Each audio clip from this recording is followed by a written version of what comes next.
ಮೂರನೇ ಅವಧಿಯಲ್ಲಿ ಪ್ರಧಾನಮಂತ್ರಿಯಾಗಿ ಅಧಿಕಾರ ವಹಿಸಿಕೊಂಡ ಮೊದಲ ದಿನವೇ ನರೇಂದ್ರ ಮೋದಿ ಅವರು ದೇಶದ ರೈತಾಪಿ ವರ್ಗ ಮತ್ತು ಬಡ ಕುಟುಂಬದ ವರ್ಗದವರಿಗೆ ಭರ್ಜರಿ ಕೊಡುಗೆಗಳನ್ನು ಪ್ರಕಟಿಸಿದ್ದಾರೆ.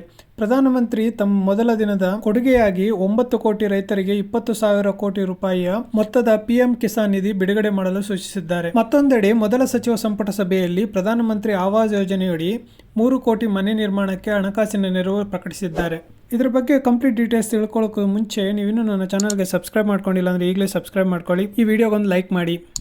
ಭಾನುವಾರವಷ್ಟೇ ಪ್ರಧಾನಿಯಾಗಿ ಪ್ರಮಾಣ ವಚನ ಸ್ವೀಕರಿಸಿದ್ದ ಮೋದಿ ಅವರು ಸೋಮವಾರ ತಮ್ಮ ಮೊದಲ ಕಡತಕ್ಕೆ ಸಹಿ ಹಾಕಿದ್ದಾರೆ. ಸುಮಾರು 9.3 ಕೋಟಿ ರೈತರಿಗೆ ಅನುಕೂಲವಾಗಲಿರುವ 20,000 ಕೋಟಿ ರೂಪಾಯಿ ಮೊತ್ತದ ಪಿಎಂ ಕಿಸಾನ್ ನಿಧಿಯ 17ನೇ ಕಂತಿನ ಹಣ ಬಿಡುಗಡೆಗೆ ಅಧಿಕಾರಿಗಳಿಗೆ ಆದೇಶವನ್ನು ನೀಡಿದ್ದಾರೆ. ಹಣ ಬಿಡುಗಡೆಗೆ ಸಹಿ ಹಾಕಿದ ನಂತರ ಹೇಳಿಕೆ ನೀಡಿರುವ ಮೋದಿ ಅವರು, ನಮ್ಮ ಸರ್ಕಾರ ರೈತರ ಕಲ್ಯಾಣಕ್ಕೆ ಸಂಪೂರ್ಣ ಬದ್ಧವಾಗಿರುವ ಸರ್ಕಾರ.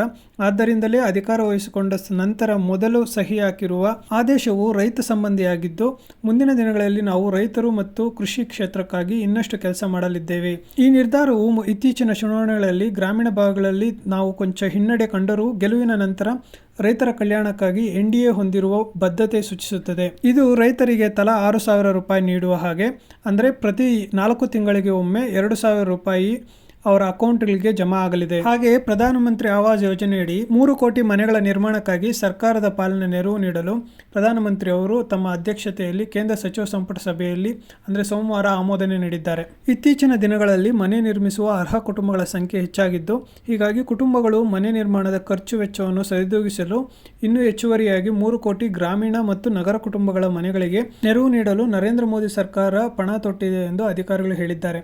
PMY ಅನ್ನು 2015-16ರಿಂದ ಜಾರಿಗೊಳಿಸಲಾಗಿದ್ದು, ಅರ್ಹ ಗ್ರಾಮೀಣ ಮತ್ತು ನಗರ ಕುಟುಂಬಗಳಿಗೆ ಮೂಲಭೂತ ಸೌಕರ್ಯಗಳೊಂದಿಗೆ ಮನೆಗಳನ್ನು ನಿರ್ಮಿಸಲು ಸಹಾಯ ಮಾಡಲು ಈ ಯೋಜನೆಯನ್ನು ಜಾರಿಗೊಳಿಸಲಾಗಿತ್ತು.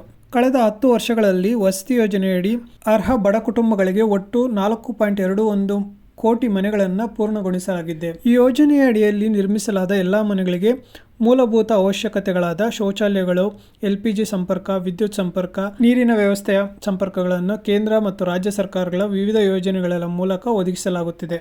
ಈ ವಿಡಿಯೋ ನಿಮಗೆ ಇನ್ಫಾರ್ಮೇಟಿವ್ ಅನಿಸಿದ್ರೆ ಈ ವಿಡಿಯೋ ಒಂದು ಲೈಕ್ ಮಾಡಿ, ಹಾಗೆ ಕ್ರಂಚಿ ಕಟಲ್ ಯೂಟ್ಯೂಬ್ ಚಾನಲ್ಗೆ ಸಬ್ಸ್ಕ್ರೈಬ್ ಮಾಡ್ಕೊಳ್ಳಿ.